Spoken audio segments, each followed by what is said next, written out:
Mesdames, Messieurs, bonsoir et merci de nous rejoindre. Je suis certaine que je ne vous apprends rien en affirmant qu'il n'y a pas de développement sans des hommes, des femmes valides et en bonne santé. C'est vous dire qu'en réalité, le secteur de la santé a toujours été une priorité pour tout pays qui aspire au développement durable. Et d'ailleurs, le président Talon, à son investiture il y a environ 2 ans, et surtout dans son ambition de révéler le Bénin au monde entier, avait affiché une certaine détermination à garantir aux Béninois des soins à la fois de qualité et accessibles à tous. Aujourd'hui, entre chantiers annoncés et ouverts, qu'est-ce qui a été véritablement fait et qu'est-ce qui a véritablement changé dans le mode de vie des Béninois? Nous en discutons ce soir avec le docteur Alassane Seydou. Il est gynécologue et c'est lui qui a été porté il y a 2 ans aussi à la tête du ministère de la Santé. Bonsoir, monsieur le ministre. Oui, bonsoir. Et pour conduire cet entretien, je serai avec ma consoeur de Canal 3, Zakiat Latunji. Bonsoir. Angela Damata, bonsoir, monsieur le ministre. Bonsoir. Oui, bonsoir. Monsieur le ministre, sans détour, la grosse question pour les Béninois actuellement, c'est comment se procurer les médicaments pour se soigner efficacement avec la crise que le secteur pharmaceutique du Bénin traverse et qui n'a pas cessé de révéler des dessous plutôt préoccupants. Merci. Je comprends bien que vous commenciez par cette question qui préoccupe tous les concitoyens parce que le secteur a connu vraiment une crise, pour ne pas dire que le secteur est en crise. Et vous avez dû constater toutes les mesures qui ont été prises par le gouvernement pour gérer cette crise. Ces médicaments, ces faux médicaments ont été saisis par le gouvernement et les principaux responsables ont été remis à la justice qui est en train de faire son travail. Maintenant, ce qui reste, c'est que faire pour rassurer nos concitoyens, pour qu'ils sachent que le gouvernement a pris toutes les mesures pour qu'ils puissent se procurer les produits en toute sécurité. En fait, les produits provenant de cette structure qui est incriminée, notamment New Sesamex, ont été listés. Donc nous les connaissons, nous en avons établi la liste. La liste a été transmise à tous les grossistes et à tous les pharmaciens. Les grossistes doivent retirer ces produits de leur stock. Les pharmaciens aussi doivent les sortir de leurs rayons. Et un contrôle actuellement est en train d'être fait au niveau des grossistes et des pharmaciens par la direction des pharmacies, du médicament et des explorations diagnostiques pour que nous ayons vraiment l'assurance que ces produits ont été retirés. Parce que les faux médicaments sont des poisons. Un médicament, même quand il est normal, est une arme à double tranchant.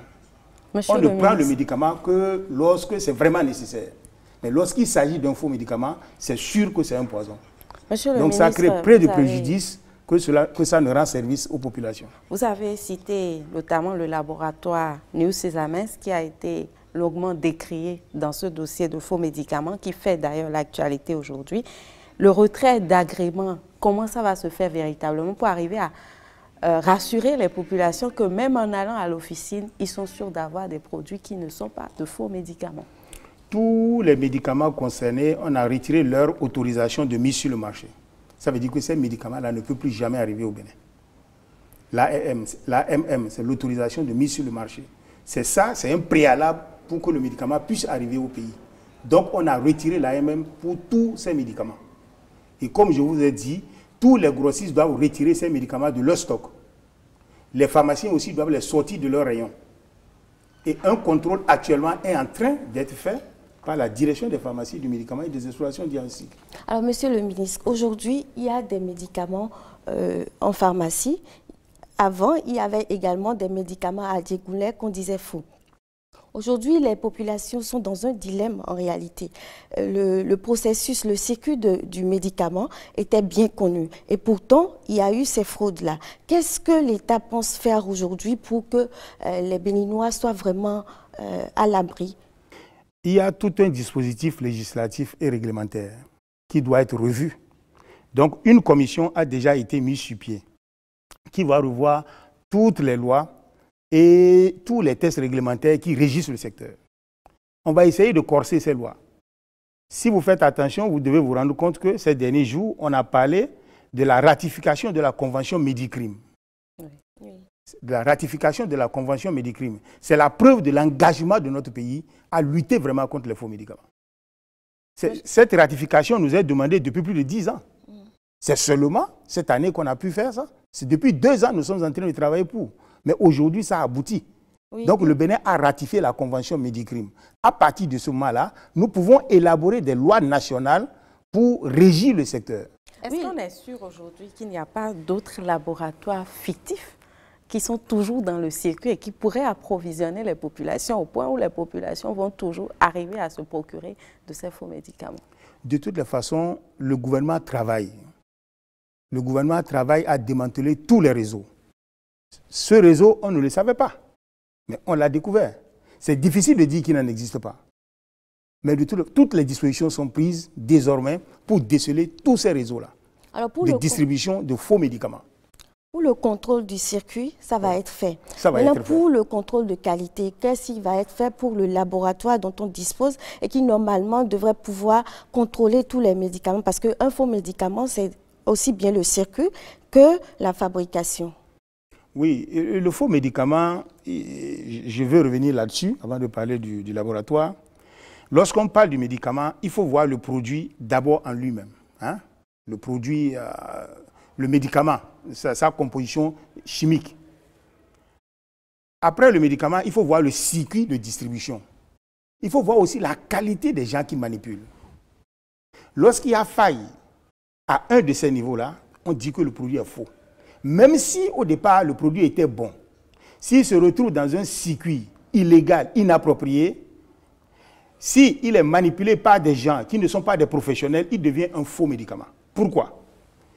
Si vous vendez par exemple un médicament normal à Adjegounlé, la bonne dame qui vend le médicament, non seulement elle se comporte comme une pharmacienne, mais elle se comporte aussi comme un médecin. Parce que c'est elle qui prescrit. Celui qui vient acheter le médicament dit « j'ai besoin d'un médicament contre la fièvre ».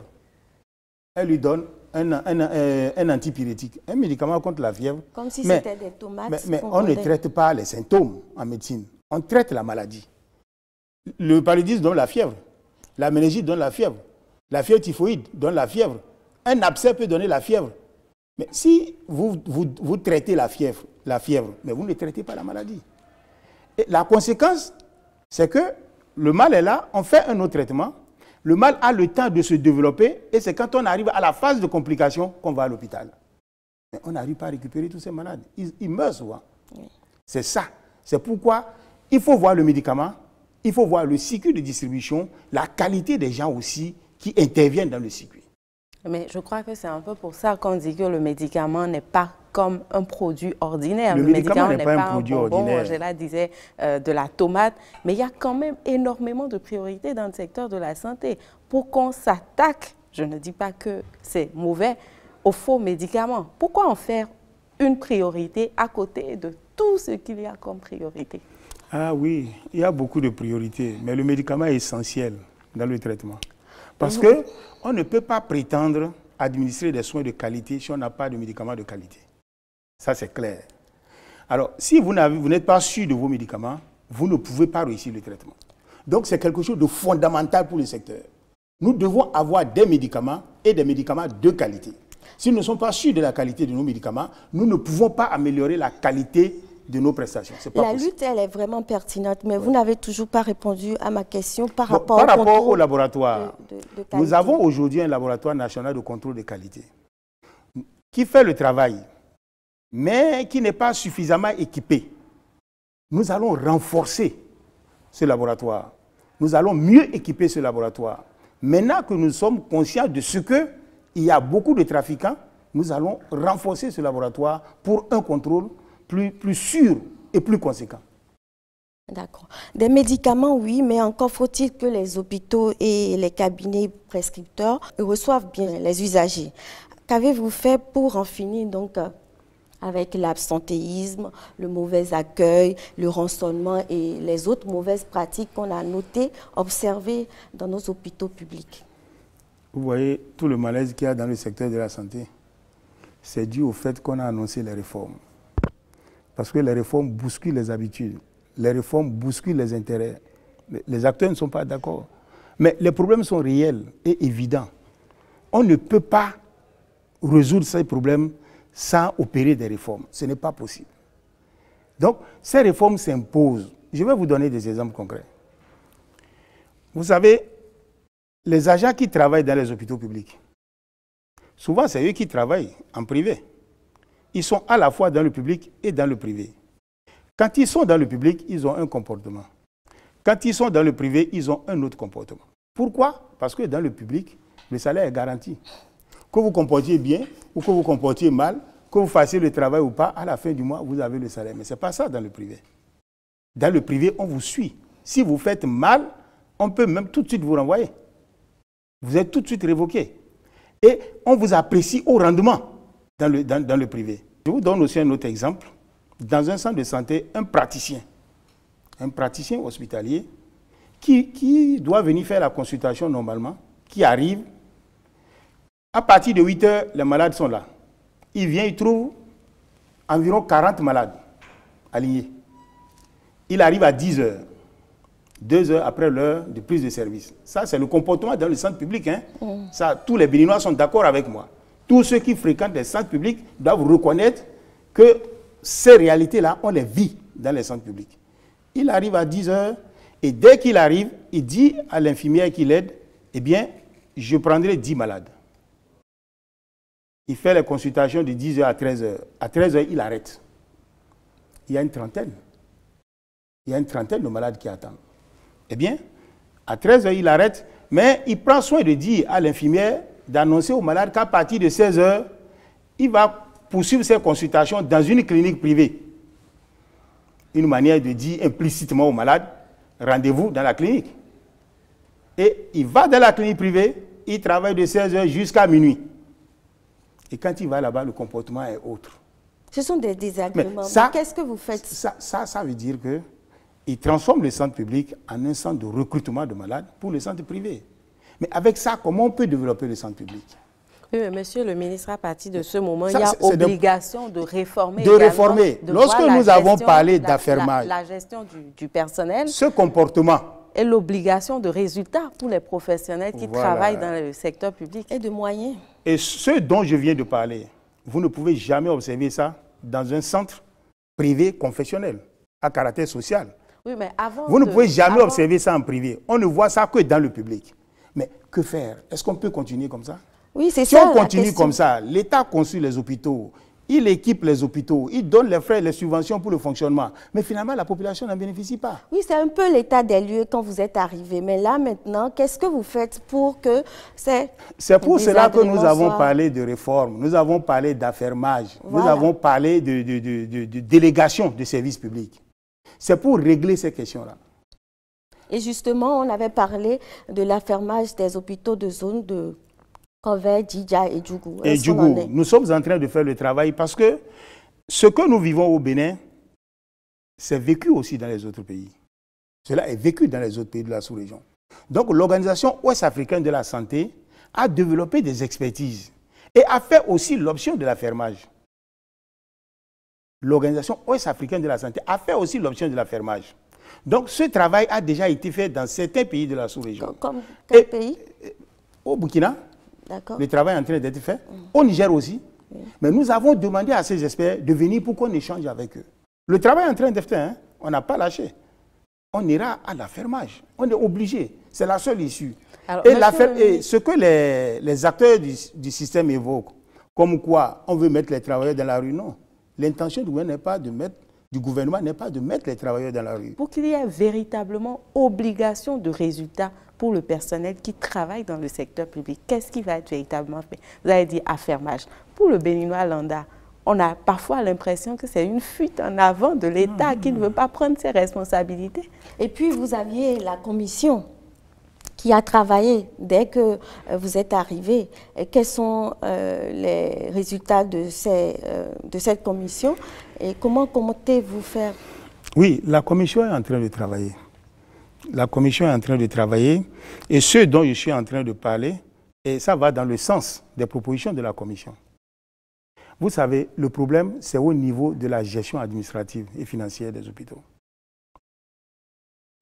Dans nos hôpitaux, nous avons 3 catégories d'agents. Nous avons des agents permanents de l'État, nous avons des agents contractuels de l'État, nous avons des agents conventionnés, comme au CNHU, et des agents sur fonds propres. Même dans les hôpitaux maintenant, les directeurs ont la latitude d'engager des agents en cas de besoin, puisqu'ils ont des recettes. Et les soins ne sont pas gratuits dans les hôpitaux publics. Quand il y a grève, les mauvais comportements surtout, on les observe avec les agents permanents de l'État et les agents contractuels de l'État. Les agents conventionnés, depuis qu'on parle de grève depuis 3 mois, le CNHU travaille. Parce que les agents conventionnés sont majoritaires. Ils sont payés sur les fonds, sur les recettes du CNHU. Et ils le savent. Ils savent que s'ils ne travaillent pas, ils risquent de ne pas avoir de salaire. Ils travaillent. Même nos hôpitaux publics, les hôpitaux qui ont beaucoup d'agents engagés sur fonds propres, connaissent moins de grèves que les hôpitaux qui ont des agents permanents de l'État et les agents contractuels de l'État en grand nombre. Donc, ceux qui ont des agents qui sont payés sur fonds propres observent moins de grèves. Parce que ces agents-là sont conscients de ce que leur salaire sera assuré à partir de leur rendement. Autrement, vous voulez dire que vous allez changer le système de recrutement désormais oui, des agents de santé. On a prévu cela aussi. Oui. On a prévu cela pour que, c'est pourquoi dans les réformes, nous avons prévu la régionalisation de la fonction publique. Qu'est-ce que vous mettez dans cette régionalisation? Bon, aujourd'hui, nous n'avons pas suffisamment d'agents, d'accord, pour satisfaire tous les besoins. Les prescriptions de l'OMS, l'OMS recommande 25 agents qualifiés pour 10 000 habitants. Au Bénin, nous sommes à 8 agents pour 10 000 habitants. 8 agents qualifiés pour 10 000 habitants. Donc nous sommes largement en deçà des normes de l'OMS. Ce n'est pas un cas particulier au Bénin. C'est ça dans tous les pays de la sous-région. Il faut même dire que le Bénin est en avance sur beaucoup de pays. Donc, par rapport au personnel, il y a un problème. Mais le peu que nous avons est mal réparti. Aujourd'hui, si vous allez dans une maternité de Cotonou ou des environs de Cotonou, vous allez trouver 12 sages-femmes. La commune de Karima n'a qu'une seule sage-femme. C'est grave. Donc, c'est une mauvaise répartition du personnel. C'est une mauvaise répartition. Une mauvaise gestion de la ressource humaine. C'est pour cela que nous avons dit qu'il faut régionaliser la fonction publique. Vous demandez à recruter, les gens s'inscrivent. Ils font les tests, on les recrute. On les recrute, on les place là où il y a le besoin. 2 ans après, ils sont mariés. On vous dit rapprochement de conjoints. On vous dit il y a telle maladie, on doit être suivi au CNHU. Les prétextes ne manquent jamais pour se rapprocher de Cotonou. C'est pourquoi, quand on va régionaliser, eh bien, les fonds seront au niveau des régions. On va vous recruter pour le département de la Liborie. Si vous quittez, vous laissez le poste. Donc, ça va entraîner la rupture du contrat et automatiquement, on peut vous faire remplacer par un autre agent. En ce moment-là, on pourra servir toutes les régions d'une manière plus ou moins équitable. Vous pensez que cette réforme n'est pas pertinente? Est-ce qu'on peut continuer comme ça?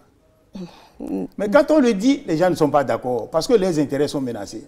Ils soulèvent la population. Les gens ne sont pas toujours d'accord parce qu'ils ne comprennent pas pourquoi ces réformes-là sont là. Et surtout, ils ne comprennent pas comment ça va être mis en œuvre. C'est pour ça qu'il y a la nécessité d'expliquer. C'est une proposition de la commission des réformes. Régionaliser la fonction. Puisque si on fait ça, si on fait le recrutement par région et que les ressources sont au niveau régional, mais si vous abandonnez le poste, ce n'est pas un problème. Vous êtes libre à tout moment de partir, mais on pourra automatiquement vous remplacer. Donc, si la question du personnel est réglée, un personnel qui doit être désormais à son poste correctement, disponible sur toute l'étendue du territoire national. Sur toute l'étendue du territoire national, oui. Il restera comment faire pour que les soins soient le plus rapprochés des populations. Donc, on va parler de la pyramide sanitaire du pays. Qu'est-ce qui est fait de ce côté-là pour que désormais, de façon géographique, ça soit vraiment accessible aux populations? Voilà. Avant de parler de la pyramide, je vais vous dire les objectifs que nous nous sommes fixés au niveau du ministère de la Santé. Nous devons améliorer l'accessibilité géographique, rapprocher les centres le plus possible des populations. D'accord? Nous devons améliorer la qualité de l'offre de soins. C'est-à-dire, nous devons veiller à ce que les soins qui sont dispensés à tous les niveaux soient des soins de qualité. Il y a des conditions pour que les soins soient de qualité. Pour améliorer la qualité de l'offre de soins, il faut une infrastructure appropriée, il faut un plateau technique approprié, il faut un personnel approprié, il faut que le paquet d'activités à mener dans le centre soit adapté au niveau du centre. Ça, c'est des conditions qu'il faut remplir. D'accord? Nous devons aussi améliorer l'accessibilité financière. Mais ça, ce n'est pas de notre ressort. L'accessibilité financière, c'est pour améliorer l'accessibilité financière que le gouvernement de la rupture a parlé de Arche. On en parlera tout à l'heure. On en parlera. J'espère qu'on aura l'occasion d'en parler d'une manière plus ample. Donc, c'est les trois conditions. L'accessibilité géographique, l'accessibilité financière, l'amélioration de la qualité de l'offre de soins. Mais ce qui relève de nos prérogatives, particulièrement au niveau du ministère de la Santé, c'est l'accessibilité géographique, l'amélioration de la qualité de l'offre de soins. Il faut que les soins soient vraiment disponibles et de qualité. Notre pyramide est une des meilleures. C'est une pyramide à 6 niveaux. Vous avez d'abord, au niveau le supérieur, vous avez les centres hospitaliers universitaires, donc qui ont une vocation universitaire. Au niveau des départements, nous avons les centres hospitaliers départementaux. D'accord? Au niveau des zones, nous avons les hôpitaux de zone. Après les hôpitaux de zone, au niveau des communes, nous avons les centres de santé de communes, les centres de santé d'arrondissement, au niveau des arrondissements. Et au niveau des villages administratifs, nous avons les maternités et les dispensaires isolés. Au niveau du ministère de la Santé, nous avons déjà fait le travail. Nous savons, au niveau d'une maternité isolée ou d'un dispensaire isolé, qu'est-ce qu'il faut comme infrastructure. Ça, on a déjà... Ces normes-là ont déjà été définies. Oui. Même s'il y a des centres de santé, quelquefois on remarque qu'il n'est pas toujours géographiquement très proche des populations. Et quelquefois, il faut faire de très longues distances avant d'avoir accès à ces formations sanitaires. Bien sûr, je suis d'accord avec vous. Mais l'effort est en train d'être fait dans ce sens-là, pour améliorer, pour que ce soit le plus proche possible des populations. Ça, on est en train de faire cet effort-là. Donc, je parlais donc des dispensaires et des maternités isolées à la base. Au niveau de l'arrondissement, nous avons les centres de santé d'arrondissement. Là aussi, on sait ce qu'il faut comme infrastructure, ce qu'il faut comme plateau technique, comme personnel, et on sait aussi le paquet d'activités qu'on peut mener à ce niveau, ainsi de suite jusqu'au niveau supérieur. Donc, les zones, nous avons 34 zones sanitaires. Et pourquoi les zones sanitaires? Pourquoi on a fait l'option des zones sanitaires? Vous savez, nous n'avons pas suffisamment de spécialistes. Nous ne pouvons pas envoyer les spécialistes dans toutes les communes. Ce n'est pas possible. Nous n'en avons pas assez. Donc, nous mettons les spécialistes au niveau de la zone, de l'hôpital de zone. Et pour avoir une zone sanitaire, il faut au moins 150 000 habitants. Donc, une commune peut avoir 150 000 habitants. Oui. La commune de Banikwara, par exemple, à elle seule, fait 150 000 habitants. La commune de Banikwara a une zone sanitaire. Mais s'il faut rassembler plusieurs communes, là, on met plusieurs communes pour avoir le poids démographique prévu et on crée une zone sanitaire. Mais à la tête de la zone sanitaire, on crée un hôpital de zone. À ce niveau-là se trouvent les spécialistes. Et on fait en sorte qu'au niveau des communes, il y ait les médecins généralistes qui reçoivent les malades, qui examinent. Ils vont résoudre à leur niveau les problèmes qu'ils peuvent résoudre. Les problèmes qu'ils ne peuvent pas résoudre, ils envoient au niveau de la zone où sont concentrés les spécialistes. Et nous faisons en sorte que les 3 principales spécialités, c'est-à-dire la chirurgie, la gynécologie obstétrique et la pédiatrie, que ces 3 spécialités-là existent au niveau de toutes les zones sanitaires.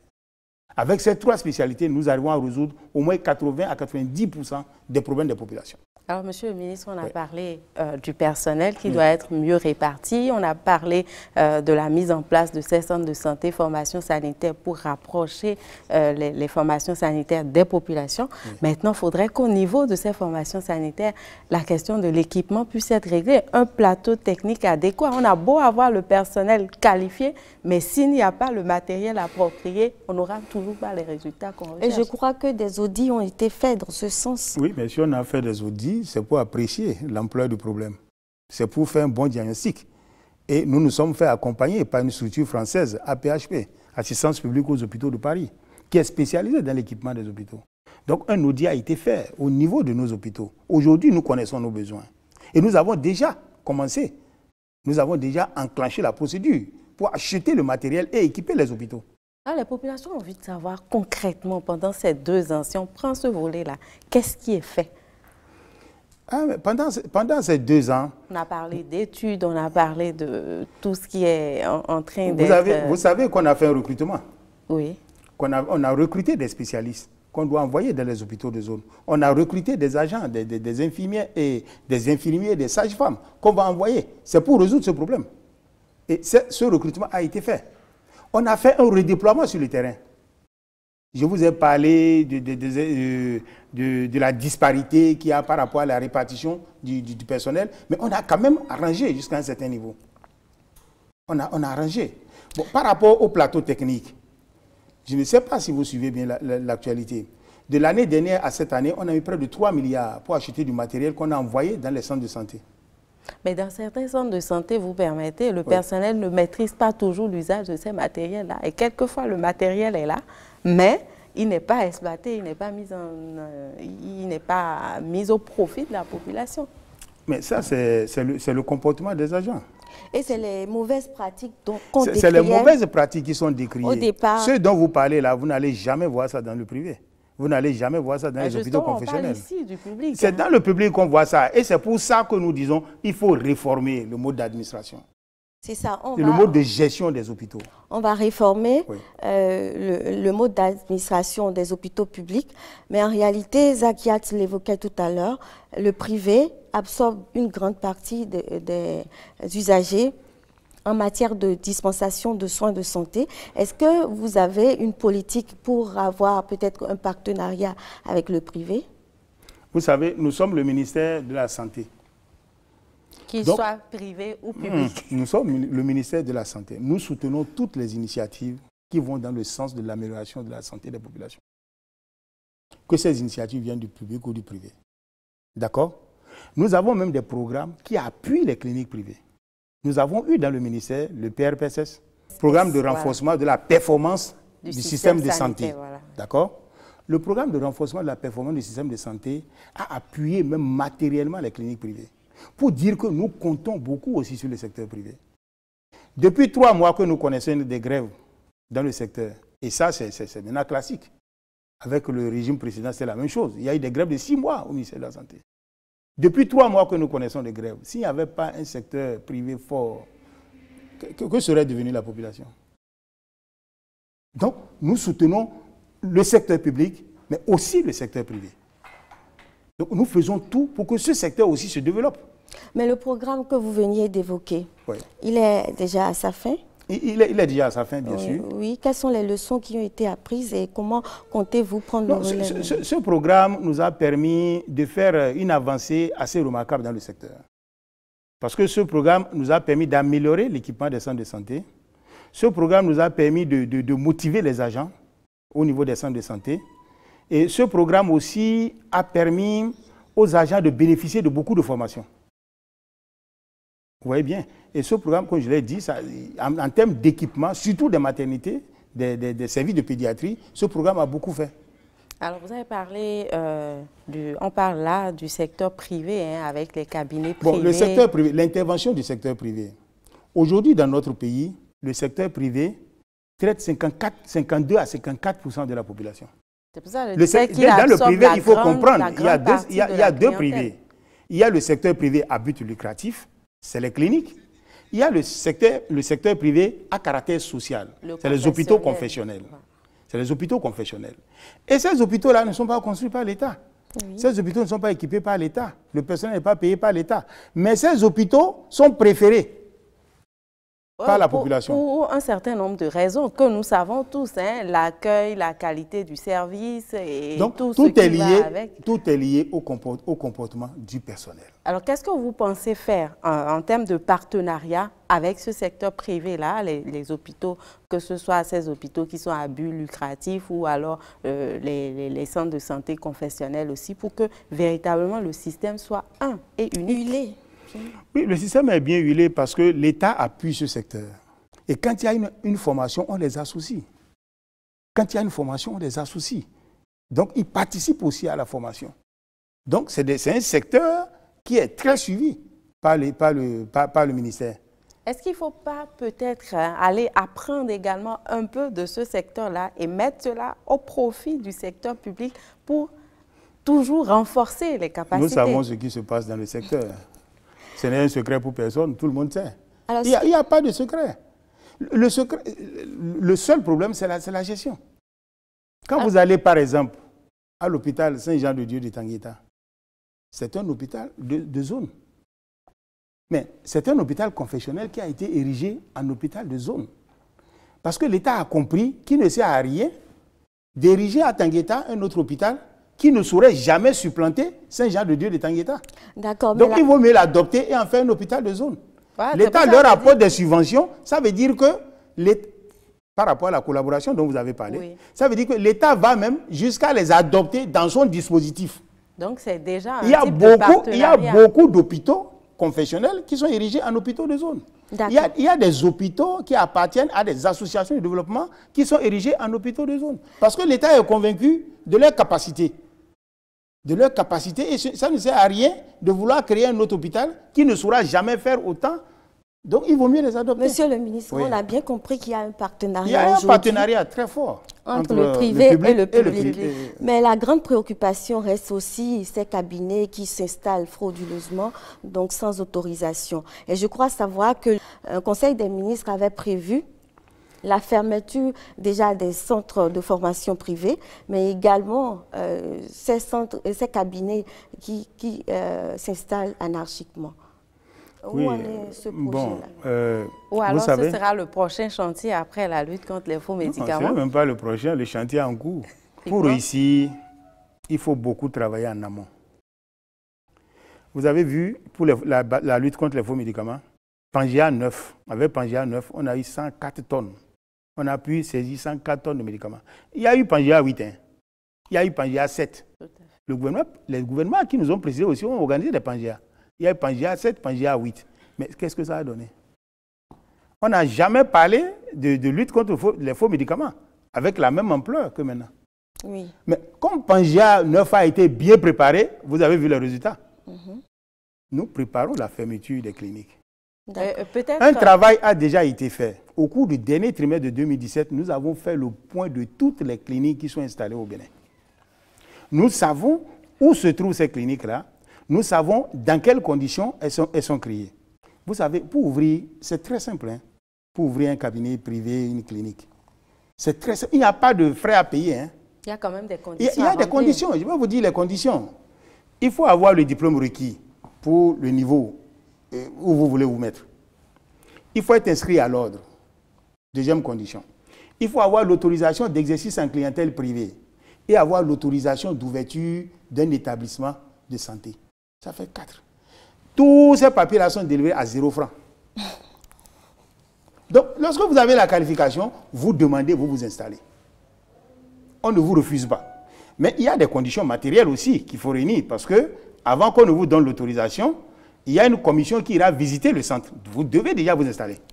Et voilà, on va visiter le centre, on va voir l'infrastructure, on va voir le plateau technique, on va voir le personnel que vous voulez utiliser. Et on va voir aussi, on va échanger avec vous aussi par rapport aux activités que vous voulez mener. C'est-à-dire le paquet d'activités à mener dans le centre. Si vous êtes d'accord, on vous donne. On vous donne l'autorisation de vous installer. Alors, quand on a le diplôme et qu'on remplit toutes ces conditions, pourquoi ne pas aller demander l'autorisation et s'installer en toute quiétude? Justement, il y a et quand nous avons fait le point, nous avons constaté que les deux tiers des cliniques n'ont pas d'autorisation. Nous avons fait le point. Nous savons là où se trouvent ces cliniques-là. Lorsque nous allons tirer sur la sonnette d'alarme, on va fermer. Il n'y a rien à faire. Nous allons assainir ce secteur. Nous ne voulons pas rentrer dans les indiscrétions, mais comment est-ce que cette opération-là sera menée? Non, ça ne posera aucun problème. C'est plus facile que la lutte contre les faux médicaments. On va les avertir. On va leur dire, écoutez, vous avez juste 3 mois pour vous mettre à jour. Passez les 3 mois, on va opérer. Et pendant les 3 mois, on va activer les services du ministère pour qu'on aide vraiment les gens à se mettre à jour. C'est-à-dire tous ceux qui vont déposer leur dossier, on va les étudier rapidement pour leur permettre d'être à jour. Nous avons besoin de ces cliniques-là. L'essentiel est que les conditions soient réunies. Ces cliniques-là nous servent. Nous avons besoin de ces cliniques-là. Mais les cliniques que nous ne saurons accepter, c'est des cliniques qui ne remplissent pas les conditions. La question est vraiment d'importance parce que ce sont quand même 1500 femmes qui décèdent chaque année au Bénin au détour de complications liées à la grossesse ou à l'accouchement, pour dire en réalité non à cette insoutenable mortalité que le gouvernement de fin avait parlé de la gratuité de la césarienne. Je veux dire que ces cliniques ou cabinets qui s'installent anarchiquement sont pourvoyeurs quand même dans une grande mesure, peut-être, je n'ai pas de données, de ces mortalités-là.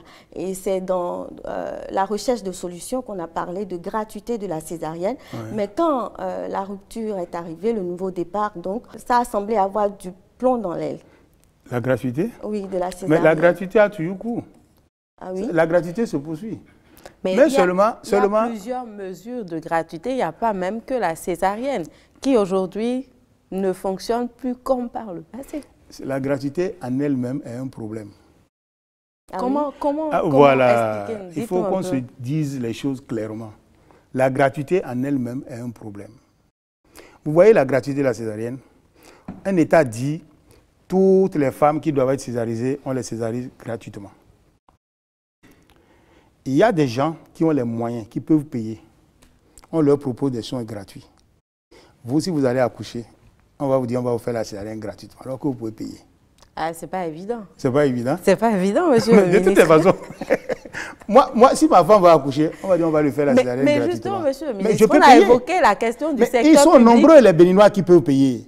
Et on leur propose la gratuité. Monsieur le ministre, si vous écoutez, est-ce que l'État est si riche pour proposer la gratuité à des gens qui peuvent payer? Si vous permettez, non, là où ce n'est pas bien, c'est que si on continue comme ça, les vrais nécessiteux, ceux qui ont vraiment besoin de gratuité, on va tellement gaspiller de ressources qu'on ne pourra pas leur garantir cette gratuité-là à moyen ou à long terme. Et c'est ce qui arrive. Ce n'est pas le Bénin seul. Au Sénégal aussi, on a parlé de la gratuité. Ils n'ont pas pu tenir.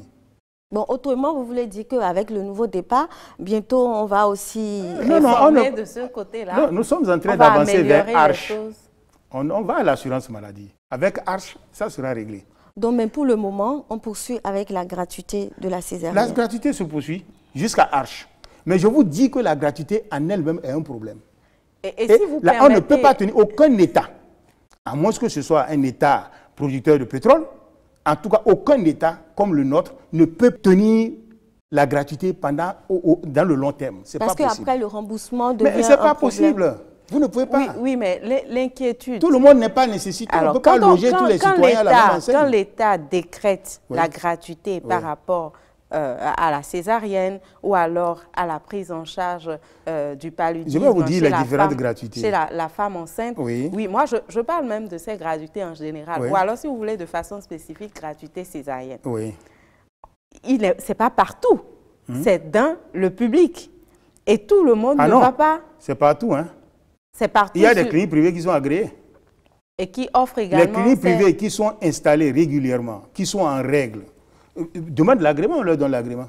Il y a des cliniques privées qui sont agréées, qui sont payées. Pour que les populations puissent bien sûr, vous pouvez y aller, de la mesure de oui, il y a des cliniques privées qui sont agréées. Je crois qu'on a bien compris. Mais je vais vous dire, il y a des gratuités qu'on ne peut que soutenir. Mais il y en a qu'on ne doit pas soutenir. D'accord. Si nous prenons par exemple la gratuité par rapport à la prise en charge de l'insuffisance rénale. Oui. Et c'est pour cela d'ailleurs qu'il faut combattre les faux médicaments. Parce que les faux médicaments nous conduisent aussi à l'insuffisance rénale. Et quand un Béninois souffre de l'insuffisance rénale, c'est l'État qui paye. Vous savez combien coûte un malade un insuffisant rénal? 1 million Entre 12 et 14 millions par an. Quel Béninois peut payer ça? Voilà quel fonctionnaire? Ça là, par exemple, cette gratuité, ça, ce n'est pas un problème. Heureusement que c'est un nombre quand même relativement limité. Qui souffre et on doit se battre pour que ce nombre reste limité. C'est-à-dire, on doit réussir la bataille contre les faux médicaments. Pour éviter que beaucoup de personnes se retrouvent face à l'insuffisance rénale. Qui aient besoin de dialyse. Mais ça, c'est entre 12 et 14 millions par an. Quel fonctionnaire béninois peut payer ça? Aucun. Donc, si l'État ne fait rien, les gens vont mourir, tout simplement. Donc, de ce côté-là, l'État fait beaucoup. L'État fait beaucoup. Et ça, là, on est obligé de reconnaître que c'est pertinent. L'État est obligé de faire quelque chose. Mais sinon, ils seront condamnés. Tous les malades seront condamnés à mourir. Ça, c'est pour ce qui concerne... Ça, c'est pour l'insuffisance rénale. Mais la césarienne, de grâce, tout le monde n'a pas besoin de gratuité.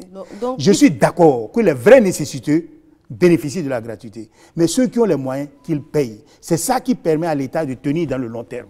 Et puis les réformes qui vont être mises en œuvre à ce niveau-là, il y aura donc des critères à remplir pour bénéficier de la mesure de gratuité. Mais bien sûr, dans H, c'est prévu. Dans H, on a catégorisé les citoyens. Il y a les pauvres extrêmes, les gens qui n'ont vraiment rien, à qui l'État doit tout faire en matière de santé. Il y a les pauvres non extrêmes qui peuvent contribuer jusqu'à un certain niveau, l'État apporte le complément. Et il y a les citoyens qui ont les moyens, qui payent leur assurance. Alors, monsieur... Là, au moins, quand on catégorise, on peut tenir dans le long terme. Mais loger tout le monde à la même enseigne, ce n'est pas raisonnable. Ce n'est pas raisonnable. Monsieur le ministre, si vous permettez, l'autre gratuité dont vous avez hérité, c'est la gratuité par rapport au paludisme des enfants de 0 à 5 ans. Oui. Est-ce que ça se poursuit? Bien sûr, ça se poursuit. Ça se poursuit, mais il faut reconnaître que ce n'est pas respecté par beaucoup d'hôpitaux. Ce n'est pas respecté par beaucoup d'hôpitaux. Parce que les hôpitaux se plaignent après du recouvrement. Les hôpitaux se plaignent du recouvrement, c'est vrai. On ne paye pas toujours à bonne date, mais on finit toujours par payer quand même. Mais à ce niveau, et ces complications sont dues au fait que ces gratuités-là sont mal pensées. Alors les réformes, par exemple, sur ce sujet-là, en termes, parce qu'on a bien évoqué, pour le cas de gratuité de la césarienne, gratuité de la prise en charge de l'insuffisance rénale, du côté, par exemple, du paludisme pour la prise en charge des enfants de 0 à 5 ans, en termes de réforme, qu'est-ce qui va être fait? Non, ça sera dans le paquet de soins de Arche. Ça sera dans le paquet de... Mais le paludisme, c'est la première maladie. Oui. Ça sera dans le paquet de soins de Arche. Donc ça ne posera aucun problème. Et la riposte au VIH-Sida, il y a également une gratuité de ce côté-là? Oui, la riposte au VIH, ça c'est une gratuité mondiale. Dans tous les pays du monde. Donc on ne touchera pas à cette gratuité? Non, les produits sont gratuits. Tout est gratuit dans ce domaine. Donc par rapport au VIH-Sida, il n'y a pas de problème. Non, par rapport au VIH-Sida, justement, moi j'ai des problèmes. Parce qu'entre-temps, la riposte avait quand même des problèmes par rapport, par exemple, à l'acquisition des réactifs, même des antirétroviraux et tout ça. Au niveau du régime de feu, on parlait vraiment de rupture d'antirétroviraux et tout ça. Est-ce qu'aujourd'hui, ça a connu une évolution? Depuis 2 ans, est-ce que vous avez jamais entendu parler de rupture d'antirétroviraux? Votre souvenir doit être lointain. Donc, avec la rupture, il n'y a plus de rupture. On a fini avec ça. Il n'y a plus de rupture. De réactifs. On en a. Et on en a. Vous savez, l'objectif qui est fixé, c'est l'objectif 90-90-90. Ça veut dire qu'à l'horizon 2030, 90% des malades doivent connaître leur statut sérologique. D'accord? 90% des malades qui connaissent leur statut sérologique doivent être mis sous traitement. D'accord? 90% des malades qui sont mis sous traitement doivent avoir une charge virale nulle, indétectable. Qu'est-ce que cela veut dire? Pour que 90% des malades sachent leur statut sérologique, il faut faire le dépistage. Donc le dépistage doit être presque systématique. Le dépistage doit être presque systématique. Il faut sensibiliser les gens. Et donc, il y a des kits au niveau de toutes les maternités? Bien sûr. Ça se passe? Vous allez aujourd'hui, vous voulez savoir votre statut sérologique, on vous fait ça gratuitement. D'accord? Et quand vous savez que vous êtes porteur de virus, vous allez demander les médicaments, on vous les donne gratuitement. Parce qu'on veut atteindre le deuxième 90. On a dit 90% de ceux qui sont séropositifs, d'accord, doivent être mis sous traitement. Oui. D'accord? Et le dernier 90, il faut mesurer la charge virale. Savoir, la charge virale, c'est le niveau de gravité de la maladie. Parce que si vous avez une charge virale indétectable, ça a un double avantage. D'abord, vous ne présentez pas des signes extérieurs de maladie. Vous savez, maintenant, on ne sait plus s'il y a le sida dans le pays. Pourquoi? Parce que le traitement marche. Parce que les gens il y a des gens qui vivent avec la maladie, mais quand vous les voyez, vous ne pouvez pas vous en rendre compte. Ils sont comme tout le monde parce qu'ils ont une charge virale qui est au bas niveau. Donc, physiquement, avant, quand on voit le sida, on a envie de fuir. Et c'est ça qui crée la stigmatisation. Lorsque vous voyez quelqu'un, que son profil physique vous fait peur, vous êtes obligé de le fuir, de l'éviter. Vous n'avez pas envie de lui serrer la main, vous n'avez pas envie de l'embrasser, vous n'avez pas envie de manger avec lui. Mais aujourd'hui, parce que le traitement est bien suivi, parce que toutes ces étapes-là sont bien respectées, eh bien, on a des citoyens qui vivent avec nous. Quand vous les voyez, vous ne pouvez pas savoir. Et puis, le traitement est devenu très simple. Il y a 10 ans, il faut prendre jusqu'à 14 comprimés par jour. avec des effets secondaires insupportables. Aujourd'hui, c'est un seul comprimé. On traite aujourd'hui comme on traite le diabète, comme on traite l'hypertension artérielle. Les gens vivent avec la maladie, comme s'il n'y a rien. Il y a des pays comme l'Afrique du Sud, où vraiment la prévalence est très élevée. Mais les gens vivent avec. Vous pouvez être malade du sida et vivre 20 ans, 30 ans, parce que vous suivez bien votre traitement. Donc ça, c'est réglé. Pourquoi c'est réglé? Le Conseil national de lutte contre le sida, parce qu'on considère que le sida est une maladie très grave, on a porté ça, on a porté le leadership au niveau présidentiel. C'est le chef de l'État qui est le président du Conseil national de lutte contre le sida. Mais avec la rupture, le président de la République a dit, mais écoutez, ce n'est pas le sida seul qui est dangereux. Il n'y a pas que le sida. Et le paludisme, qu'est-ce que vous en dites? La tuberculose. Le paludisme tue plus que le sida. La tuberculose, les épidémies, les catastrophes dans un pays pauvre comme le nôtre, il a porté tout ça au niveau présidentiel. Vous avez vu notre réaction après Tori Avamé. Tout à fait. Vous avez vu les épidémies que nous avons gérées. Nous avons géré une épidémie, 2 épidémies de choléra, 3 épidémies de Lassa. On en parlera, mais là, qu'est-ce qui...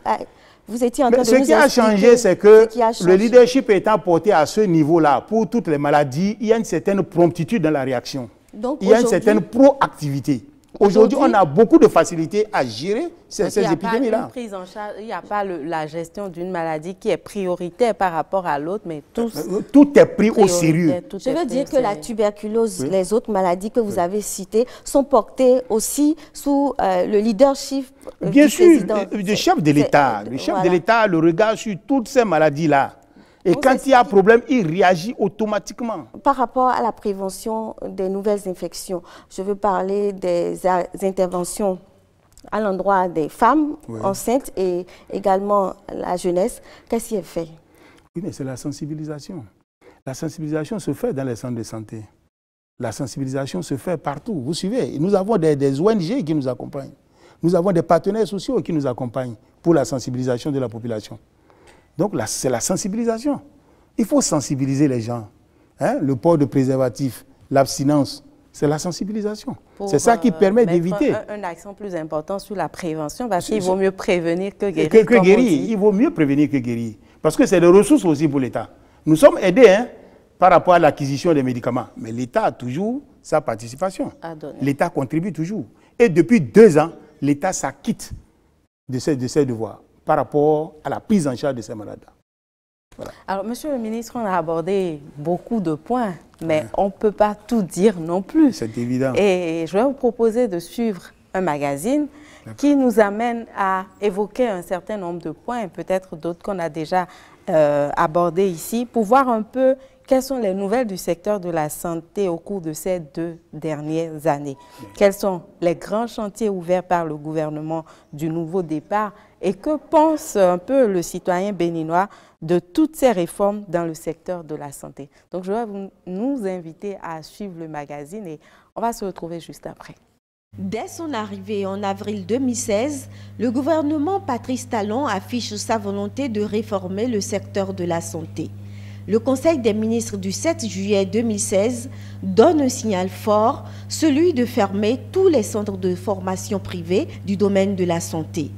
In fine, la priorité est d'assainir le milieu et d'en découdre avec les mauvaises pratiques dans les hôpitaux publics du pays. Absentéisme, ensonnement, mauvais accueil, quel est l'état des lieux dans le plus grand hôpital du pays après 24 mois de gestion? J'ai vu des changements positifs, quoi. En ce qui concerne les réformes opérées par l'actuel président de la République, je trouve que c'est une parfaite chose. C'est une très très bonne chose parce que c'est celui qui ne veut pas changer qu'on appelle imbécile. C'est nature, avant là c'est sale, actuellement là c'est propre. Arrivé aux toilettes maintenant là c'est propre. Il y a les sécurités, entrée principale, entrée piéton.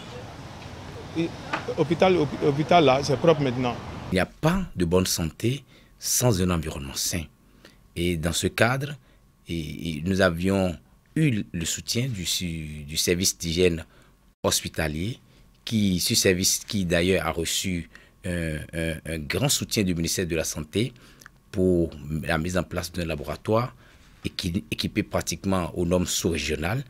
Et ce service aujourd'hui intervient dans la sécurité des hospitalisations, des unités de soins intensifs. Au niveau des soins, de la prise en charge des soins de qualité, les gens assument leur garde.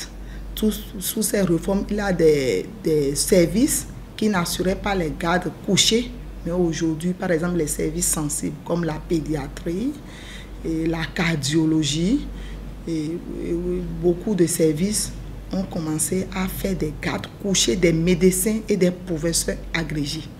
Ça, c'est à l'actif du personnel et aussi de notre gouvernement et de la direction générale du CNHU. Entre-temps, pour améliorer la qualité des soins dispensés aux populations, le gouvernement a décidé de la mise en affermage des hôpitaux de zone de Didia, de Djougou et de Kové. En décidant de faire l'affermage, l'objectif, c'est d'améliorer la gestion de ces hôpitaux, c'est d'espérer que ces hôpitaux puissent être plus performants. Mais en retour, l'État doit veiller à ce que le caractère social que constitue le secteur de la santé soit sauvegardé. Et donc, pour que tous ces objectifs soient atteints, cela demande du travail. Et actuellement, c'est ce travail que nous sommes en train de faire conjointement avec le ministère des Finances. Épidémie de choléra, épidémie de la fièvre Lassa, ces urgences sanitaires ont éprouvé le système de santé du Bénin tout au long des 2 ans de gouvernance du nouveau départ.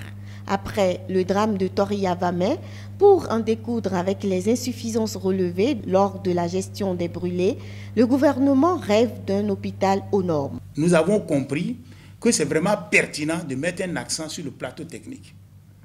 Donc, nous avons pris l'engagement de corriger le plateau technique du CNHU et même de construire un hôpital de référence qui aura un plateau technique qui sera aux normes.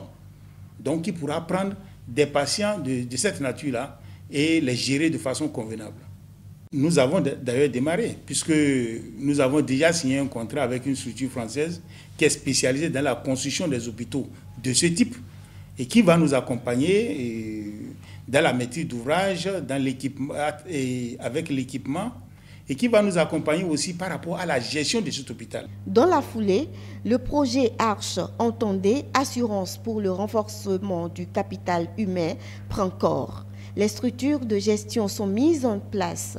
L'idée est d'assurer l'accès aux soins de qualité à tous, surtout aux couches les plus vulnérables, à travers le microcrédit, la formation et l'assurance retraite. Ce n'est pas conséquent de prendre l'engagement d'assurer la santé de quelqu'un qui ne mange pas correctement, de quelqu'un qui est mal logé, de quelqu'un qui ne peut résoudre aucun problème. C'est pour cela qu'on a voulu mettre ça dans un ensemble qui va prendre en même temps en compte l'assurance retraite. Donc H, c'est d'abord l'assurance maladie, d'accord?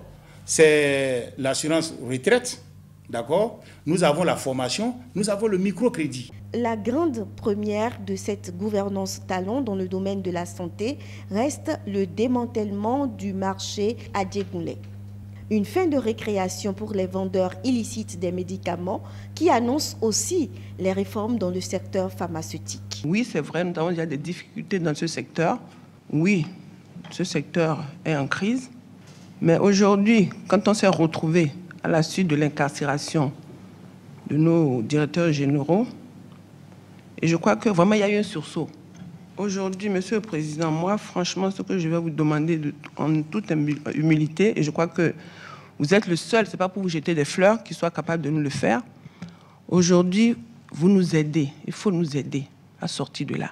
De belles perspectives pour les Béninois avec la construction du prochain hôpital de référence aux normes internationales d'Abomey-Calavi, mais le secteur santé reste toujours secoué par des grèves que le gouvernement tente de juguler depuis quelques semaines. Alors, on vient de suivre l'élément magazine réalisé par Angela. Monsieur le ministre, votre réaction après ce que vous avez vu, surtout avec l'intervention des populations qui apprécient un peu les mesures? Oui, vous voyez, ça veut dire que les populations commencent par se convaincre de la pertinence des mesures qui sont en train d'être prises par le gouvernement. Vous avez vu au niveau du CNHU les évolutions. malgré tout ce qu'on dit, malgré les grèves, il y a quand même une certaine évolution positive au niveau du CNHU. Aujourd'hui, quand vous passez devant le CNHU, vous savez au moins que vous passez devant un hôpital et qui se prend au sérieux. Les services sont améliorés. Aujourd'hui, des efforts sont en train d'être faits. Il faut le reconnaître. Mais on ne va pas se frotter les mains. On ne se frotte pas les mains. Cela ne veut pas. Il y a trop de choses à faire. Il y a énormément de choses à faire. Il y a énormément de choses à faire. Par rapport aux infrastructures, par rapport au plateau technique, par rapport même au personnel, il y a énormément de choses à faire. Mais déjà, il faut reconnaître qu'il y a une certaine évolution. Cette évolution, il faut mettre ça à l'actif de la gouvernance de la maison. Il faut mettre ça à l'actif de la gouvernance de la maison. C'est-à-dire ceux qui gouvernent la maison. Aujourd'hui, ils font des efforts notables. Ça, je veux le reconnaître. Pour les encourager. Avec l'appui du ministère aussi. Avec l'appui du ministère, d'accord. Mais je veux d'abord reconnaître leur mérite. Évidemment, et les encourager à aller dans ce sens. Les choix ont été bien faits, puisque les choix ont été faits en fonction des compétences. Là. En fonction des compétences, et puis ça se sent. On sent qu'il y a une certaine évolution. Ah, monsieur le ministre, dans l'élément, on a parlé des mouvements de grève. Ça fait aussi l'actualité dans le secteur de la santé. Depuis 3 mois, il y a quand même une paralysie. Même s'il y a des réquisitions et que l'hôpital continue de fonctionner, ça reste un problème qui gangrène un peu le secteur. Oui, c'est un problème très préoccupant. Et le gouvernement s'en préoccupe vraiment. Et vous savez que le dialogue social se poursuit. Le comité interministériel chargé du dialogue social, qui est dirigé par le ministre d'État chargé du plan de développement, eh bien, nous avons toujours la main tendue. Nous échangeons avec les centrales et les confédérations syndicales. Donc, ça se poursuit, le dialogue social. Alors, nous n'avons pas rompu le pont. Ça se poursuit. Et nous avons l'espoir que nous allons nous entendre, puisqu'il s'agit du Bénin, qui nous appartient à nous tous. En 2 ans, je crois, ça fait 3 épidémies de Lassa et 2 épidémies par rapport au choléra. Oui. Qu'est-ce qui est fait de ce côté-là pour qu'on mette vraiment un terme à cela? Vous savez, dans la réglementation sanitaire internationale, on impose à tous les pays d'adopter un certain comportement. Parce que la maladie n'a pas de frontières. Si vous avez un système sanitaire qui est bien fonctionnel, si à côté de vous, vous avez un pays frère qui a un système qui fonctionne mal, vous pouvez en faire les frais. Oui. Vous êtes d'accord? Oui, tout à fait. La maladie n'a pas de frontières et la maladie n'a pas besoin de visa pour passer d'un pays à un autre. Donc, si vous faites attention, l'épidémie de Lassa, ça nous vient toujours d'un pays d'à côté. Oui. Et vous savez la situation qui prévaut dans ce pays-là par rapport à la sécurité, par rapport aux régions qui sont frontalières avec notre pays. Et quand ça vient, nous réagissons avec une certaine promptitude et nous arrivons à maîtriser. Mais après ça, nous revient toujours du même côté. Nous ne pouvons pas aller agir là-bas. Nous ne pouvons pas traverser notre frontière et aller agir de l'autre côté. Il faut agir ici. Voilà pourquoi c'est récurrent. Mais il y a aussi la surveillance et cette au niveau maladie, des frontières. Dans ce pays, est devenue endémique. Ce n'est même pas une épidémie. Ça veut dire tout le temps, il y a des cas de ça. C'est une maladie extrêmement grave. Parce que le taux de létalité est très élevé. Et vous voyez, la gravité est telle que la réglementation internationale nous impose de déclarer l'épidémie quand on a un seul cas. Si vous avez un seul cas de malade de Lassa dans votre pays, vous devez déclarer l'épidémie. Oui, pour dire à la communauté internationale qu'il y a un problème chez vous. C'est pour dire à tous ceux qui vous entourent de commencer par prendre les dispositions. C'est ça que nous gérons. Donc cette maladie nous vient toujours d'un côté. Oui, mais c'est parce que ça vient d'un autre côté qu'il y a cette surveillance épidémiologique. Nous avons une surveillance épidémiologique. Est-ce qu'il y a une bonne surveillance épidémiologique? Il y a une très bonne surveillance épidémiologique. La dernière épidémie, on l'a gérée en moins d'1 mois. Et si on a pu gérer, c'est dû à la promptitude avec laquelle les moyens sont déployés. Une fois qu'on déclare l'épidémie, quand on a le premier cas, le ministre de la Santé, il fait une communication au Conseil des ministres pour informer tout le monde. D'abord, une fiche au chef de l'État. Parfois, c'est le téléphone. On appelle le chef de l'État pour lui dire « Ah, nous avons un tel cas ». En même temps, il enclenche la procédure pour mettre les moyens à disposition. Donc, nous avons les moyens avec une certaine célérité. Et c'est ça qui nous permet d'avoir la promptitude que vous voyez. D'accord. Mais le choléra, c'est Cotonou qui est toujours la ville dans laquelle ça commence. Et on sait à peu près là où ça commence. Oui, et pourtant, c'est récurrent et ça fait des dégâts. Il y a ces poches de résistance là dans Cotonou où on Vous savez, toujours le choléra, c'est une maladie environnementale. C'est l'environnement malsain qui favorise cette maladie-là. Oui. Et à Cotonou, on enregistre toujours des cas de choléra au niveau des berges lagunaires. C'est parce que ces zones-là sont insalubres. Et vous savez, tout le programme du gouvernement, au niveau du ministère cadre de vie, chargé du développement durable, pour assainir ces berges-là, c'est pour empêcher ces épidémies. Donc, il y a tout un programme d'assainissement des berges lagunaires.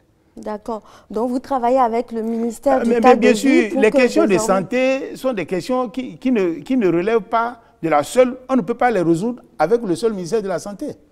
Donc, c'est pas possible. Il faut des actions conjuguées. Il faut des actions conjuguées. Je vous ai dit, quand Karim Maman, il y a une seule sage-femme, c'est à cause de la route. C'est le ministère de la Santé qui va construire la route. Non. Donc il faut la partition du ministère des Travaux publics. Il faut construire il faut donner de l'eau aux populations. Ça parce que si bien sûr, savoir que ça veut dire que tout ça, il faut voir tout ça ensemble. Vous ne pouvez pas... Le ministère de la Santé, il y a beaucoup d'actions que les autres ministères doivent mener pour permettre au ministère de la Santé d'avancer. Et nous sommes conscients de ça au gouvernement. D'accord. Monsieur le ministre, il y a un projet qui vous tient énormément à cœur. Vous nous l'avez soufflé plusieurs fois. On a constaté également les actions qui se mènent dans ce sens-là. C'est la construction de l'hôpital de référence d'Abomey-Calavi. Oui. Alors, pourquoi est-ce que véritablement c'est pertinent de construire, de dépenser des milliards avec tous les problèmes qu'on a évoqués qui demandent des investissements pour être réglés, d'investir encore des milliards pour mettre en place cet hôpital? Bon, vous voyez, l'hôpital, c'est le centre hospitalier universitaire de référence d'Abomey-Calavi. C'est pertinent de construire cet hôpital. Parce qu'aujourd'hui, notre pays investit entre 8 à 12 milliards de francs CFA dans les évacuations sanitaires. Et ces évacuations ne concernent qu'une minorité. Ce qui est injuste, que l'État consacre autant de ressources pour traiter certains citoyens alors que d'autres meurent dans le plus grand silence. Ils sont aussi des citoyens béninois. Mais on ne peut pas les envoyer parce que ce n'est pas possible. Avec cette minorité, on est déjà entre 8 et 12 milliards par an. Alors que cet hôpital, pour le construire, on va investir moins de 90 milliards. Et avec cet hôpital, nous allons résoudre beaucoup de problèmes. Et beaucoup de Béninois pourront accéder aux soins. Par exemple, si nous prenons les évacuations sanitaires, les motifs d'évacuation, 50% des malades que nous évacuons sont évacués pour des tumeurs malignes, les cancers. Aujourd'hui au Bénin, pour traiter un cancer, il y a 3 volets. Il y a le volet chirurgical, il y a la chimiothérapie, il y a la radiothérapie. Aujourd'hui au Bénin, nous avons des chirurgiens. Il est vrai, on n'a pas beaucoup de spécialistes du cancer, mais on peut les spécialiser. On a des chirurgiens généralistes. On a déjà un centre de cancérologie de Cotonou. Oui, je viens. D'accord. Donc, nous pouvons régler le volet chirurgical. Nous pouvons aussi régler le volet chimiothérapie. Parce que là, il s'agit de protocoles. Et nous avons des gens qui sont déjà formés pour. Mais la radiothérapie, nous n'en avons pas. Oui. Et la radiothérapie, ce n'est pas normal qu'un État ne puisse pas disposer d'un centre de radiothérapie. Il y a des malades que nous évacuons en France qui vont y rester 1 an, alors que la journée d'hospitalisation est autour du 1 million. Ils vont rester 1 an à cause de la radiothérapie. Et c'est tout un problème pour le malade. C'est tout un problème pour le malade. L'environnement n'est pas bien. Et vous savez, l'Europe, ce n'est pas l'Afrique. Non. Le climat, nos malades souffrent. Nous investissons beaucoup d'argent. Et puis, dans ces évacuations, il y a des gens qui viennent s'interférer dans les circuits et qui gurgent l'État proprement. Les hôpitaux aussi. Puisqu'il y a des malades que nous décidons d'évacuer. Nous envoyons les ressources. Puisqu'on vous envoie le devis, vous envoyez les ressources. Les ressources doivent précéder le malade. Parfois, on envoie les ressources. Avant que le malade ne parte, il meurt. Mais pour nous retourner les ressources, c'est un problème. C'est un problème. C'est un problème. Angela, si vous alors, permettez. en quoi ce n'est pas acceptable qu'on n'ait pas ce centre? Le centre de radiothérapie, pour le construire, l'équiper et le rendre fonctionnel, il nous faut environ 5 milliards. C'est ça qu'on ne peut pas faire au Bénin. Mais est-ce qu'il faut qu'on passe forcément par ce centre de on a besoin de ce centre parce qu'il n'y a pas que le cancer, il y a beaucoup d'autres maladies pour lesquelles on évacue les gens. Et il suffit d'avoir le centre, le plateau technique, les compétences. Nous avons des Béninois qui sont restés au niveau de la diaspora parce que s'ils rentrent ici, ils ne peuvent pas être utilisés de manière optimale. Si nous avons des centres de ce niveau-là, ils vont rentrer. Ils vont rentrer, nous allons leur payer le juste salaire. Ils vont rentrer. Et même s'ils ne rentraient pas, si vous avez le plateau technique, vous avez l'infrastructure, le plateau technique, les compétences existent partout dans le monde. Vous allez procéder encore à des recrutements. Dans les années 70, le président Houphouët-Boigny a construit le centre de cardiologie tropicale d'Abidjan. Mais il a fait venir des professeurs d'Europe pour animer le centre. Mais ils l'ont animé pendant 5 ans. À partir de la 6e année, ils ont formé beaucoup d'Ivoiriens. Aujourd'hui, le centre est tenu par les Ivoiriens. Et grâce à ce centre, on traite le cœur au quart du prix. C'est-à-dire, si vous devez payer 1 million en Europe, vous payez 250 000 francs à Abidjan, vous êtes guéri dès le même. Il y a eu beaucoup de... Si vous avez votre plateau technique, les gens vous forment. Qui sont déjà les gens vous forment sans problème. Alors, par rapport... Donc, ce centre, il faut qu'on le construise. C'est pour l'intérêt de la population.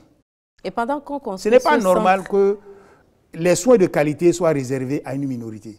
On a bien compris cela, voilà. Monsieur le ministre, mais par rapport à cet hôpital-là, oui. Quand est-ce que les lignes vont commencer à bouger? Quand est-ce qu'on va sentir les lignes bougent, oui. Mais la visibilité n'est pas encore là parce qu'on n'est pas à la phase physique. Oui. Nous avons déjà choisi, on a tous les plans, on a déjà choisi l'entreprise qui doit construire l'hôpital. Oui. À partir de septembre, nous allons passer à la réalisation physique de l'hôpital. Si vous allez vous rendre compte que beaucoup de choses bougent déjà sur le terrain. D'accord. À partir de septembre, on va commencer la réalisation physique de cet hôpital. Donc, il y aura une plus grande visibilité. Et pour les populations, ils pourront bénéficier de ce centre à partir de quand? Quand on aura fini. Oui, mais quand on aura fini, quand on aura fini, c'est dans 30 mois environ. D'accord. Ça va dépendre de tout un tas de choses, mais c'est déjà bien qu'on commence en septembre. Oui. Et l'autre sujet dont je voudrais bien qu'on parle, oui. C'est justement du RAMU que vous avez transformé en Arche, assurance pour le renforcement du capital humain. Oui. Ça fâche un peu parce qu'on se disait déjà être à la fin de tous les problèmes, puisque avec les faux médicaments, l'accessibilité des soins, les soins de qualité et tout ça, c'était pour régler ces problèmes qu'on avait parlé de régime d'assurance maladie universelle. Mais vous êtes arrivé, on a eu l'impression que tout ça a été balayé et on parle de Arche et ça sommeille. Ça ne sommeille pas, ça bouge. Vous allez nous dire où en sommes-nous par rapport à la mise en œuvre de ce système d'assurance? À la fin, au dernier trimestre de cette année, ça va commencer par se concrétiser. Et je l'ai expliqué tout à l'heure. Arche, le volet assurance maladie. Parce que nous voulons améliorer l'accessibilité géographique. Nous voulons améliorer la qualité de l'offre de soins. Mais si les gens n'ont pas le minimum pour accéder à ça, parce que ce n'est pas gratuit, il y a un minimum à payer. Et tous les citoyens ne sont pas capables de payer ce minimum-là. Mais il faut un système qui puisse permettre à tout le monde de bénéficier de tous ces changements-là. Et ça, c'est Arche qui peut régler ça. L'assurance maladie, c'est la priorité des priorités. D'accord. Microcrédit aux plus pauvres, ça commence déjà. D'accord? Ça commence déjà. La formation, c'est pour permettre aux femmes d'avoir des activités génératrices de revenus. Ça, là, ça commence. Et tout ça ne pose aucun problème. L'assurance retraite, ça viendra plus tard. Mais l'assurance maladie est une priorité dans Arche. Très bien. Et c'est ça qu'on veut concrétiser le plus rapidement possible, pour permettre à tous les Béninois d'accéder aux soins de santé. C'est qu'on a l'impression que quand vous êtes arrivé, c'est comme si tout ça, ça ne marchait pas et que vous avez balayé et que, bon, ça va commencer quand? Tout à l'heure, quand je vous parlais de Arche, je vous ai parlé de 3 catégories de citoyens. Les pauvres extrêmes, les pauvres non extrêmes, les citoyens capables de payer leur assurance. Mais il faut bien situer les citoyens dans ces catégories-là. Mais on est en train de faire le recensement déjà des pauvres extrêmes. Il faut savoir qui est pauvre extrême. C'est des enquêtes qu'il faut mener. au sein de la population. Ça dure. Et ça se passe, ça évolue. Alors, et ça je crois qu'Angela exprime là un peu l'inquiétude de la population. Oui, la population est impatiente. De monsieur, madame ça se justifie. Landa, ça se justifie. Monsieur le ministre, et si les gens sont la impatients, population a envie de pouvoir bénéficier de tout ce qu'il y a comme prestations au sein de l'assurance pour le renforcement du capital humain, de pouvoir bénéficier des mesures de gratuité. Oui. Alors, qu'est-ce qu'on peut dire pour rassurer les gens qui sont chez eux et qui ont envie de savoir qu'ils comptent pour ce qu'on peut leur dire pour les rassurer, c'est qu'au dernier trimestre de cette année, la visibilité sera plus nette par rapport à l'assurance maladie. Voilà une bonne nouvelle. Voilà. Le ministère de la Santé a une partition à jouer. Et nous nous préparons activement pour pouvoir jouer pleinement notre partition. Je vous ai dit, c'est l'accessibilité géographique, c'est l'amélioration de la qualité de l'offre de soins. Aujourd'hui, le volet assurance est géré par le ministère des Affaires sociales et de la microfinance. Vous êtes d'accord? C'est ce ministère qui gère le volet H. Mais on ne peut pas parler de H sans le ministère de la Santé. Oui. Nous travaillons la main dans la main, puisque tous les prestataires sont au ministère de la Santé. Ceux qui fournissent les médicaments relèvent du ministère de la Santé. Les prestataires de services dans les hôpitaux relèvent du ministère de la Santé. Donc nous travaillons ensemble pour le succès de H. Et toutes les catégories de population pourront en bénéficier. Pourront accéder au même moment. Ça va démarrer pour tout le monde. C'est-à-dire les pauvres extrêmes, les pauvres non extrêmes et les citoyens qui ont les moyens de payer leur assurance. Alors, nous sommes à 2 ans de votre gouvernance à la tête justement du ministère de la Santé. Oui. Qu'est-ce que vous-même vous pensez être déjà à votre actif quand on a fait le tour? Vous voyez, si vous prenez par exemple les réformes qu'il y a eu, et la principale réforme par rapport à la lutte contre les épidémies, la lutte contre les catastrophes, la prise en charge du paludisme, de la tuberculose, il y a une amélioration nette. Au plan législatif, nous avions 4 lois qui étaient un véritable frein pour le ministère. Il y a la loi sur la sûreté radiologique, d'accord, et la sécurité nucléaire. C'est une loi sans laquelle vous ne pouvez pas prétendre à un centre de radiothérapie. Parce qu'il s'agit du nucléaire. Et quand il s'agit du nucléaire, vous avez l'AIEA sur le dos. Oui. L'Agence internationale pour l'énergie atomique. L'AIEA ne vous permet pas d'aller à la radiothérapie si vous n'avez pas une loi, si vous n'avez pas une autorité de régulation. Ces gens-là étaient Cette loi, on en parlait au ministère de la Santé depuis plus de 10 ans. Oui, en 2 ans, nous avons pu faire voter la loi. Elle a été promulguée le même jour par le chef de l'État. Donc c'est à votre actif. C'est à notre actif. C'est à l'actif du gouvernement de la rupture. Bravo. C'est à l'actif du chef de l'État. D'accord. On poursuit? Puisque c'est lui qui met la pression. Oui. D'accord? Bon, c'est un acquis. C'est un acquis. Et pour la suite? Nous avons la loi. Ça veut dire que nous avançons maintenant à grands pas vers la création du centre de radiothérapie. L'autorité de régulation, nous avons déjà fait des propositions. Ces propositions seront sur la table du gouvernement. Ça sera validé. Donc, on aura rempli toutes les conditions. La loi sur la prise en charge des hépatites. Aujourd'hui, ça coûte extrêmement cher. Oui, c'est vrai. Nous avons fait voter la loi, d'accord? Et en dehors de la loi, nous avons créé un programme de lutte contre les hépatites. Ah, bravo. Avec ce programme, nous passons au 10e du coût du traitement. D'accord? Oui. Et ça, en 2 ans. C'est à l'actif du gouvernement de la rupture. La loi est sur le commerce et l'étiquetage. Le commerce et l'étiquetage du tabac, la cigarette. Oui, c'est une loi qu'on a votée, qu'on a suffisamment corsée. Oui. On a suffisamment corsé la loi. Ça veut dire que désormais, nous sommes sûrs de réduire le taux de consommation de tabac dans notre pays. C'est à l'actif de notre gouvernement. Vous êtes d'accord? La ratification de la Convention Médicrime. Vous savez d'où on est parti? De très loin. De très très loin. Quand Chirac était venu ici lancer la lutte contre les faux médicaments, il a parlé de cette ratification-là. Le professeur Marc Gentilini, qui est un des plus éminents professeurs de médecine interne, il n'a fait que, il a parlé depuis ce temps-là, il a continué par bousculer le pays, mais c'est maintenant qu'on a pu ratifier. Ça a été ratifié le même jour. C'est-à-dire, quand on a eu l'autorisation, le chef de l'État a ratifié le même jour. Il a ratifié le même jour. Donc, ça fait 4 lois qui font avancer le secteur.